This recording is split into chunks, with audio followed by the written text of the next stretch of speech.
Then I took a smidge and applied it down there. This One's Wife. Away with the Tooth Fairy.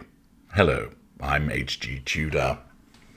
Yesterday it was Prince Louis's 7th birthday, and a new photograph showing a gap-toothed Prince Louis was released by Kensington Palace to mark his 7th birthday.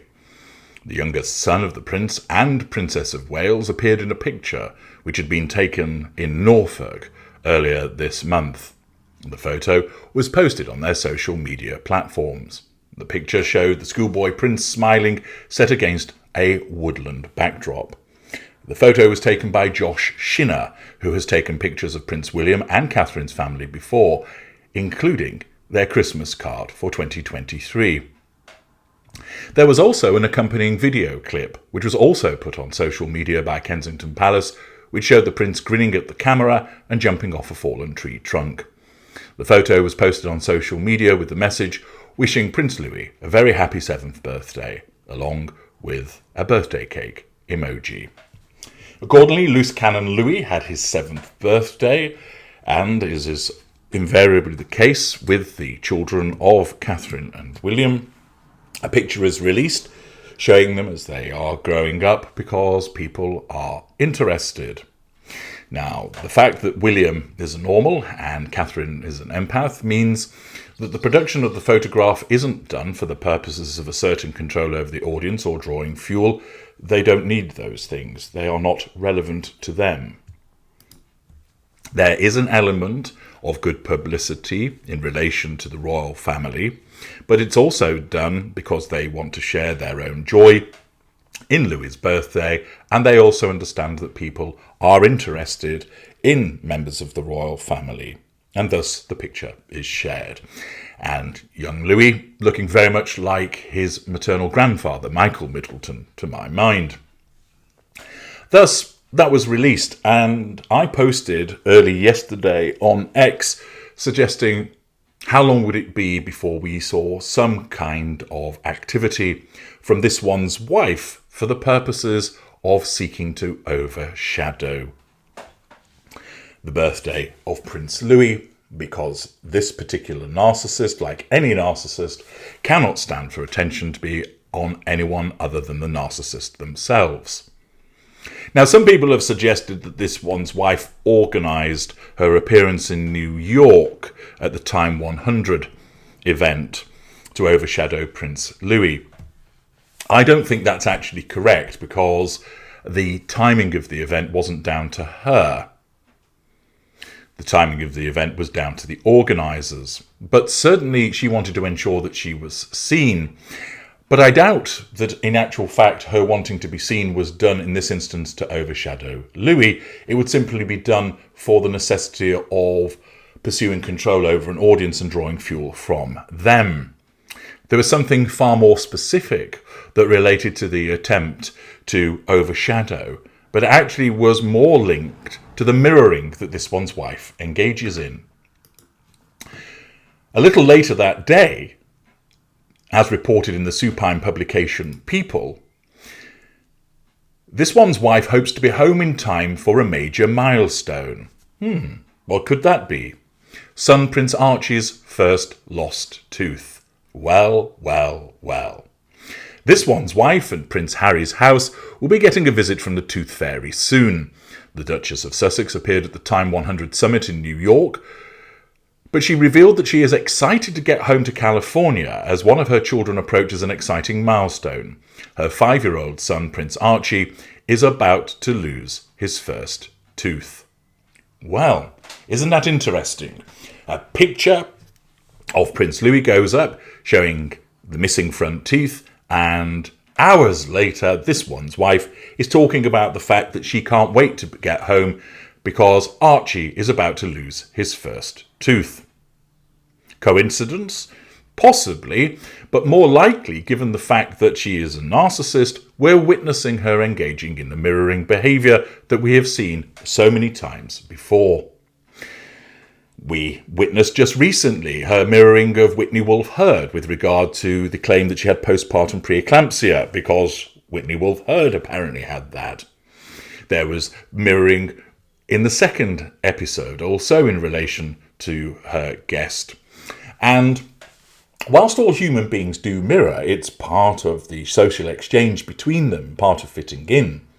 The narcissist does it for the ulterior motive, as you'd expect, in the pursuit of the prime aims. We know that this one's wife has a lot of time on her hands. We know that she will be checking on what William and Catherine and members of their family are up to. She can't help herself. Her narcissism has a need to know as part of the need to have control. And therefore, because it was across the news networks, she will have been aware of Prince Louis and his birthday and the fact of him appearing in a photograph with at least two missing teeth. Now, it isn't the case that this one's wife then thought to herself, do you know what? That'll make a good story for me to use when I'm speaking in this summit later on today. I'll make something up about Archie. I'll talk about how he's about to lose his first tooth.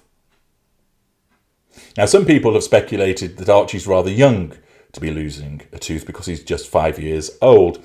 But children can lose their teeth, their baby teeth at that age. It's a little to the low side, but he's nearly 6 anyway. So it would be around the time that he's going to lose a tooth or two on the journey to getting his adult set. But it isn't the case that this one's wife has thought to herself, okay, there's Louis, he's got some teeth missing. I will now make up a story about Archie and him about to lose his first tooth. What actually happens is her narcissism automatically and instinctively mirrors. She doesn't think, I need to mirror this person. As an unaware narcissist, her narcissism does it for her. Remember, this is part of the prime aims, character trait acquisition. This one's wife that is presented to the world is a construct created by her narcissism. And that construct is made up of the shards, fragments, aspects of other people. Their characteristics, their triumphs, their problems, their experiences, what they've done in life. And the narcissist acquires those shards and those fragments, takes those things, and subconsciously utilizes them, where an unaware narcissist, for the purpose of the pursuit of the prime aims over other people. So, for instance, utilizing somebody else's holiday experience to make it seem as if the narcissist has been away themselves in order to draw a reaction which gives them fuel. Here, she has utilized the experience of Prince Louis, and her narcissism has automatically translated that into something that has occurred in relation to Prince Archie. Therefore, she triangulates the audience with Prince Archie's losing his first tooth. You might observe, for instance, if she was that concerned about it, why did she bother coming to New York in the first place? And that also, it does sound a little bit odd, doesn't it? I'm excited to get home to California because he's approaching an exciting milestone. He's about to lose his first tooth. Why? Has it been scheduled in to take place at 9:47 a.m. on Friday? Does she know specifically when it's going to be lost? And again, you see, the way that she talks demonstrates how this has been fabricated by her narcissism. Her narcissism needs something to provoke a response from the audience. And it's almost like a computer that's sifting through various interactions that have occurred, various things that have been seen. And so the narcissism is wading through all of people's other experiences and basically goes, oh look, Prince Louis has got some teeth missing. Right, let's make our narcissist now talk about her son and the fact that he's about to lose a tooth. But because it doesn't come from a genuine memory, because it doesn't come from a genuine position, it's like an artificial intelligence's version of telling a tale about being excited about a child losing their first tooth. It comes across as staged and performative because nobody would actually talk about that in that way. They would either keep it private or they would say something along the lines of, Archie's going to lose one of his teeth. Hopefully I get back in time to see it, rather than talking about it as if she will definitely see it because it's going to happen at a particular point in time. which also causes you to think that she's perhaps no familiarity with what goes on when children lose their teeth, that she sees it as something that happens at a set time and date, rather than, well, it happens when it happens, unless, of course, you precipitate it by tying some thread around it and then slamming a door. But usually it wobbles and the child plays with it, and then eventually it falls out, or sometimes you have to give a little tug to remove it. I recall I was known at my primary school for pulling people's teeth out when they were loose. Hence, I got the nickname the dentist, but more about that on another occasion. Here, an example of this one's wife's narcissism causing her to mirror the experience of somebody else, utilising it by way of character trait acquisition and then regurgitating it later that day, entirely instinctively, in order again to pursue the prime aims. Yet again, by understanding her narcissism, you understand why she behaves as she does. I'm H.G. Tudor. Thank you for listening.